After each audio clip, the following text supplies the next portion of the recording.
Je m'appelle Juliette. J'ai 29 ans et de l'extérieur, ma vie pourrait paraître parfaite. En tout cas, d'une jolie normalité. J'ai une adorable petite fille, solaire, rieuse et en bonne santé, un mari tout neuf et une jolie alliance brillante à mon annulaire gauche. Je m'efforce à tout prix de cadrer à l'image d'Épinal que je vous renvoie, celle que j'aimerais voir me sourire dans le miroir, mais pourtant, la vie que j'ai construite de toutes pièces, malgré la noirceur qui me colle à la peau depuis que ma peau existe, vole en éclats, sans que je ne puisse rien faire d'autre qu'en compter les fragments.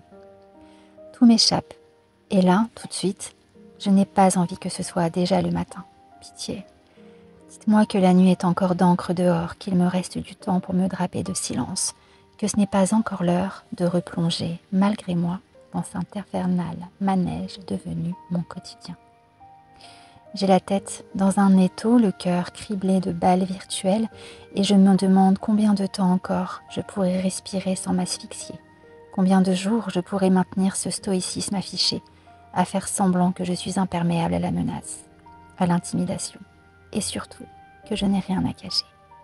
Combien de minutes vais-je pouvoir tromper cet ennemi, masqué, avant de m'effondrer pour de bon? Qu'adviendra-t-il alors? Je voudrais seulement dormir un peu. Réveillez-moi quand tout sera fini, que les nuages seront loin. Je voudrais simplement tromper le jour et qu'il passe son chemin. Immobile, je reste là, les paupières closes, en attendant que ne s'éveille Fleur dans la chambre à côté. Juste un instant que je voudrais éternel, suspendu dans le temps pour émerger de ce sommeil dépourvu de rêve. De toute façon, je ne m'en souviens jamais, comme si Morphée avait décidé de ne m'accorder qu'un cortège de cauchemars en survivance de ces nuits grises trempées de sueur. Parfois, j'arrive à tout oublier l'espace de quelques heures, lorsqu'à bout de force, je cède aux assauts du marchand de sable qui souffle sur le bord de mes cils. À peine le temps de reprendre une inspiration et surtout de décortiquer minutieusement les messages anonymes que je reçois depuis des mois et qui me plongent chaque fois dans une angoisse oppressante. Parce que ce flot de haine jamais ne cesse.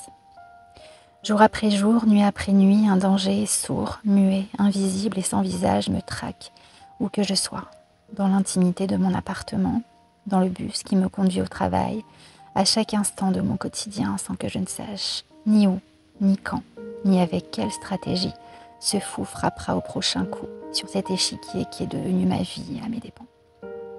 À toute heure, de manière aléatoire, 1, 2, parfois jusqu'à une dizaine de textos, de mails ou de captures écran de mes conversations sur les réseaux, de mes courriels, de mes comptes en banque, des photos volées dans la rue ou depuis le trottoir en bas de mes fenêtres, assaillent mon téléphone sans relâche. Dans une sinistre partie d'échecs où chaque action peut me mener au mat final. Une déferlante, à la fois glaçante et piquante, qui se déverse toujours depuis des serveurs masqués des adresses électroniques anonymes dont les traces se perdent à l'autre bout du globe alors que je ressens son souffle glissant le long de mon échine quand je décroche mon téléphone et n'entends qu'une respiration étouffée, juste un souffle anonyme au bout du fil.